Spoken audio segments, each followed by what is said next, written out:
नमस्कार दोस्तों, और स्टडी विद ज्ञान प्रकाश में आप सभी का हार्दिक स्वागत है। जैसा कि आप लोग जानते हैं, आज एक धरना प्रदर्शन किया गया था आयोग पर, जिसमें टीजीटी पीजीटी परीक्षा को लेकर दो बड़े अहम सवाल थे। पहली बात तो ये कि टीजीटी पीजीटी परीक्षा क्या ऑन टाइम हो रही है। आयोग ने कहा कि हाँ, उनकी तैयारियां पूरी हो चुकी हैं, परीक्षा आपकी बिल्कुल ऑन टाइम हो रही है। 2-3 दिनों में आपको क्लियरेंस के लिए एक नोटिस भी वो जारी करेंगे, जिसमें आपको कुछ जानकारी दी जाएगी ताकि आप श्योर हो सकें। तो श्योर तो आप रहिए, परीक्षा आपकी बिल्कुल तय समय पर हो रही है। 14-15 मई को आपकी परीक्षा करवाई जाएगी, और इस पर बिल्कुल भी संशय मत पालिएगा, ठीक है। जो लोग संशय में रहेंगे उनको काफ़ी नुकसान हो जाएगा। आपकी परीक्षा बिल्कुल ऑन टाइम हो रही है, ठीक है। 14-15 मई यह अटल सत्य है, इसी दिन आपकी परीक्षा होगी। अब रही बात ये कि कुछ लोग आपको रोकना चाहेंगे, डीमोटिवेट करना चाहेंगे, कुछ भी हो तो वहाँ पर ना आपको रुकना है ना आपको डीमोटिवेट होना है। और रही बात ये कि कुछ लोग ना केकड़ा प्रवृत्ति के होते हैं। केकड़ा जो होता है ना, उसको कैसे पकड़ते हैं नदी में, पता है? वहाँ पर क्या होता है कि लंबे मुंह की एक बोतल होती है, एक बोतल लेंगे ऐसे, और इसको पानी में क्या करते हैं, डुबो देते हैं। एक केकड़ा पकड़ के उसमें छोड़ देते हैं। फिर इसमें जो भी केकड़े आते हैं ना, ये बांस का बना होता है, मैंने देखा नहीं है लेकिन लोग बताते हैं। फिर जो भी केकड़े इसमें आते हैं वो बाहर नहीं जा पाते हैं, क्योंकि जो अंदर वाला केकड़ा है ना, वो पकड़ पकड़ के खींचता रहता है। कोई बाहर जा रहा है तो नीचे वाला ये चल नीचे, जा रहा बाहर तो निचल नीचे। तो ये ना खुद बाहर निकलते हैं, ना किसी को बाहर निकलते देते हैं, और फाइनली सारे के सारे जो होते हैं वो कढ़ाई में जाते हैं, ठीक है। तो केकड़ा प्रवृत्ति जिनकी है उनसे आपको बचना है। वो आपको हतोत्साहित करेंगे, आपसे कहेंगे कि आप टीचर क्या, आप ग्रुप डी नहीं निकाल सकते, आप चपरासी नहीं बन सकते। उन्हें जो कहना है कहने दो, कोई फ़र्क नहीं पड़ना चाहिए आपको। वो यही चाहते हैं कि आपकी एनर्जी को वो शक करें, आपको बिना एनर्जी के कर दें। आप भी उनकी तरह इसी बोतल में आ जाओ। आपको बोतल में नहीं आना है, आपको सफलता की ओर आगे बढ़ना है और बढ़ना है। जिस दिन आप सफल हो जाओगे ना, उनको तो 1000 वोल्ट का झटका वैसे ही लगने वाला है। 1000 शायद 25,000 हो सकता है, ठीक है।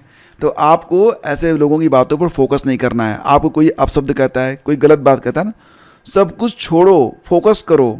अपनी ऊंचाई को इतनी ऊंचाई पर ले जाओ कि लोग आपकी तरफ देखें तो आसमान पर थूकें, और जो थूक है उनके मुंह पे गिरे, ठीक है। ऊंचाई को पसंद करो, सफलता कहते हैं ना, success is the best revenge. और दूसरी बात यह कि क्या बिना बीएड वालों को पीजीटी में अगली भर्ती में मौका मिलेगा? आयोग ने कहा है कि ठीक है, आप विज्ञप्ति दे दीजिए, हम संबंधित जो अधिकारी हैं, जो संबंधित लोग हैं, वहाँ तक हम इसे पहुँचा देंगे। वहाँ से जो आदेश आएगा वो हम फॉलो करेंगे। लेकिन मुझे लगता है ना कि अगली भर्ती में जो नियमावली आ गई है उसी के आधार पर विज्ञापन जारी होंगे। अगर छूट मिलती है, राहत मिलती है तो भी अच्छी बात है, और आगे खैर जो भी मंशा होगी आयोग की, सरकार की, वो लोग करेंगे। एक न्यूज़ और बहुत तेज़ी से वायरल हो रही है एल टी ग्रेड के बारे में। अभी देखो, एक क्लिप किसी बच्चे ने मुझे भेजी है और कहा कि सर ये न्यूज़ कब की है। तो सही बताएं तो ये न्यूज़ खोजने में मुझे दिक्कत तो हुई, लेकिन मैंने फाइनली इसे सर्च कर लिया। दिसंबर 2014 की न्यूज़ है, और अब 2025 में, दिसंबर 2014 की न्यूज़ है, 2014 की न्यूज़ है। इसे 2025 में अब वायरल किया जा रहा है, और ये कहा जा रहा है कि आने वाली जो एलटी ग्रेड की भर्ती है उसमें टीटी का पेपर 2 लागू करवाया जाएगा। देखो, मैं आपको बता दूं कि ये न्यूज़ 2014 की है, और इसके बाद 2018 में एलटी ग्रेड की एक भर्ती हो भी चुकी है, और अब 2025 में एलटी ग्रेड के आने की संभावना है। तो नीति नियंता कौन होता है? एनसीटीई जो है रूल बनाता है, बाकी जो शासन प्रशासन आयोग होता है वो उस भर्ती को पूरा करते हैं। तो अगर यहाँ पर जो भी बातें बताई गई हैं, बहुत सारी बातें बताई गई हैं, तो इन बातों को लागू करने का जो जिम्मेदारी है वो किसके पास है? वो शासन के पास है, ठीक है। तो अगर जो भर्ती आ रही है तो इस आधार पर तो 2018 वाले भी लटक जाएंगे, ठीक है।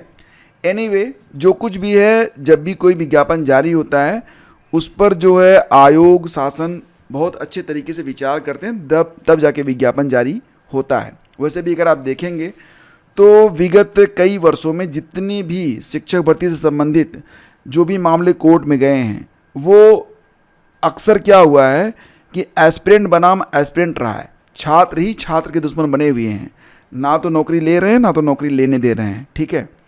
और एक तो मुश्किल से भर्ती आती है, और उसके बाद इस प्रकार से ये मामला चैलेंज कर दिया जाता है। खैर, मैं नहीं कह रहा हूँ, जो कुछ भी नियमावली में होगा जैसे भी होगा उसी प्रकार से भर्ती होगी। लेकिन जो एस्पिरेंट इस न्यूज़ को देख कर डिमोटिवेट हो रहे हैं, उनसे ये कहना चाहूँगा कि वर्तमान समय में अगर आपकी जो एलिजिबिलिटी है वो नई विज्ञप्ति के मुताबिक आप बिल्कुल परफेक्ट हैं, आप उसको धारित करते हैं, तो गो अहेड, अपनी तैयारी को स्टार्ट करिए। बाकी एक आध लोग आते जाते रहते हैं जो इस प्रकार जो है मुकदमा और याचिका डालते रहते हैं, उन पर आपको फोकस नहीं करना है। फोकस ये करना है कि फ़िलहाल अगर आप एलिजिबल हैं तो आप तैयारी कीजिए, आगे जो कुछ भी होगा सबके साथ होगा। या मुझे तो बहुत कम उम्मीद है कि 2025 में टीईटी लागू होने वाला है, मुझे अभी भी यकीन बिल्कुल नहीं है। भले ही लोग कह रहे हैं, चैलेंज कर रहे हैं कि इसे लागू करवा देंगे, ऐसे वैसे है। शासन प्रशासन भी कोई चीज़ होती है भाई साहब, और एनसीटी से भी 100 सवाल पूछे जाएंगे। और मोहलत 2018 में मिली थी, तो अगली भर्ती में भी मिल सकती है। अब मिल सकती है या मिलेगी, देखो श्योर तो कुछ भी नहीं है, ठीक है। लेकिन फ़िलहाल ये कहना है कि अब यहाँ पर भी जो मामला है उसे कोर्ट कौन ले जा रहा है, एस्पिरेंट ही लेके जा रहे हैं, ठीक है।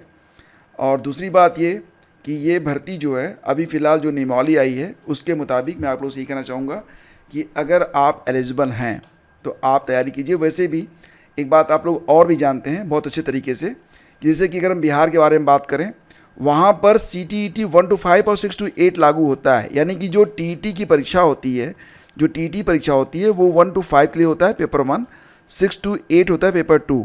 अब यहाँ पर जो TET होता है ना, वो 9, 10, 11, 12 के लिए नहीं होता है।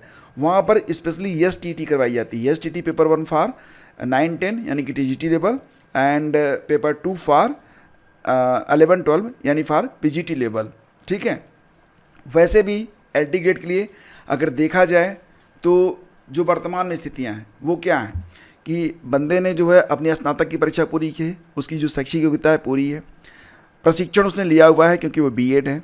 दूसरी बात ये कि वो अब शिक्षक बनने योग्य है या नहीं, तो LT ग्रेड की जो परीक्षा है यही तो तय करती है कि आप को हम शिक्षक के रूप में नियुक्त कर रहे हैं, तो आप जो है शिक्षक बनने योग्य हैं या नहीं। परीक्षा क्यों होती है, इसलिए तो होती है। तो बिल्कुल ना, ये जो चीज़ें चल रही हैं उस पर आप अपना मन मत ले जाइए। मैं आपसे कहना चाहूँगा कि फ़िलहाल जो विज्ञप्ति जारी हुई है, जो नियमावली जारी हुई है, उसके मुताबिक अगर आप एलिजिबल हैं तो आप जो है तैयारी अपनी स्टार्ट करिए, ठीक है। और ऐसी जो खबरें चल रही हैं TET वगैरह को लेकर, उस पर आप फोकस मत करिए। ये न्यूज़ तो फ़िलहाल 2014 की है। आई एम वेरी श्योर, आप चाहें तो गूगल लेंस पे डालकर इसे सर्च कर लीजिएगा, आपको मिल जाएगा। वैसे एक वेबसाइट पर ये क्लिप अभी भी लगी हुई है, उसको मैं टेलीग्राम पर शेयर कर दूंगा, आप चाहेंगे तो वहाँ से जाके देख लीजिएगा, ठीक है। तो आप बिल्कुल जो है ना चिंता मत करिए। अगर आप अभी फ़िलहाल जो वर्तमान में नियमावली आई है, जो नई नियमावली आई है, अगर उसमें आप योग्य हैं देन गो अहेड, ठीक है। और ये जो फालतू की न्यूज़ होती है ना, इस पर बहुत ज़्यादा दिमाग मत लगाया करो। ये सिर्फ और सिर्फ आपको डीमोटिवेट करने वाली न्यूज़ होती है और इससे आपको सिर्फ और सिर्फ नुकसान होगा, ठीक है। तो फिलहाल जो ऑफिशियल न्यूज़ है, जो सही न्यूज़ है, वो आपको यहाँ पर मिलती रहेगी। पहली बार हैं तो सब्सक्राइब कर लीजिएगा। मिलते हैं आपसे अगली वीडियो में, और जानकारी अच्छी लगी तो लाइक और शेयर प्लीज़। Thank you.